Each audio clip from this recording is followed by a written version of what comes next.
काशफ़ा और शेररोज़ को बहुत ही ज़्यादा भूख लगी होती है तो अर्शी के इंतज़ार में बैठे होते हैं। काशफ़ा कहती है कि माँ जी भी अजीब हैं, अब टेस्ट करवाने खुद अस्पताल चली गई हैं।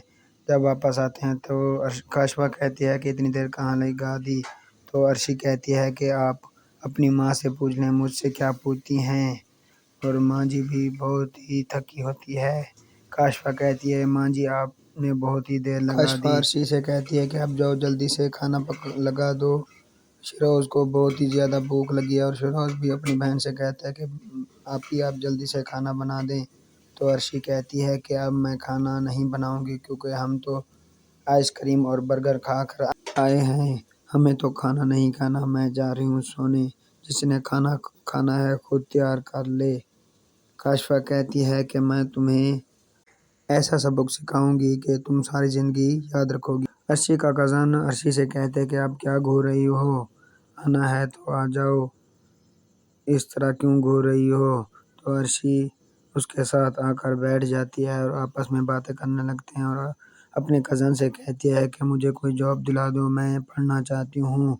तो वो बहुत ही ज़्यादा हैरान होता है और कहता है कि तुम्हें क्या ज़रूरत पढ़ने की।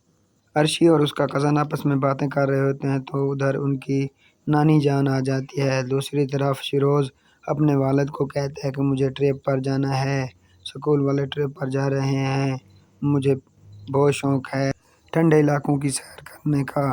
तो साफ़ कहता है, बेटा आपको क्या-क्या ज़रूरत है? तो वो कहता है, मुझे गर्म कपड़े और गर्म जूते ज़रूरत हैं। तो साफ़ कहता है कि जो चीज़ लेनी है खुले दिल से लो और खुशी-खुशी अपने ट्रिप पर जाओ। दूसरी तरफ अर्शी भी अपनी माँ से कहती है कि मुझे सैर पर जाना है, मुझे इतने पैसे दे दो।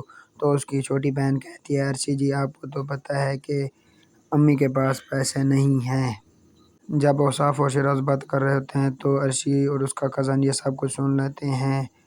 वो आपस में बातें कर रहे होते हैं। सुबह को अर्शी साहब को नाश्ता देती है और कहती है कि जल्दी-जल्दी खा लो, अब मैं यूनिवर्सिटी जा रही हूँ। तो काशफ़ा कहती है कि कोई ज़रूरत नहीं तुम्हें यूनिवर्सिटी जाने की। तो वो कहती है कि मैं जाऊँगी। तो साफ़ कहता है कि आज तुम्हारी छुट्टी है, जिस पर उसका भाई शिरोज़ बहुत ही खुश होता है। अर्शी गुस्सा करके वहाँ से चली जाती है। जब सारे लोग नाश्ता कर लेते हैं तो साफ़ कहता है कि अब मैं जा रहा हूँ और रात को लेट आऊँगा। तो अर्शी वापस आती है और काशफ़ा और शेरोज़ को कहती है कि मैं यूनिवर्सिटी जा रही हूँ। कैंटीन पर डॉक्टर अर्शी और उसके कज़न को देख लेता है और कहता है कि शायद इस लड़की ने इस लड़के को भी फँसा लिया है। जब अर्शी यूनिवर्सिटी से वापस आ रही होती है तो एक मोटरसाइकिल वाला बच्चे को टक्कर लगाता है जिससे बच्चे के बलून उड़ जाते हैं। तो अर्शी उसके पास जाती है और कहती है कि एक तो तुमने इसे टक्कर मार के इसके बलून उड़ा दिए हैं और दूसरी तरफ उसे कह रहे हो कि मेरा नुकसान कर दिया, मेरी बत्ती टूट गई है।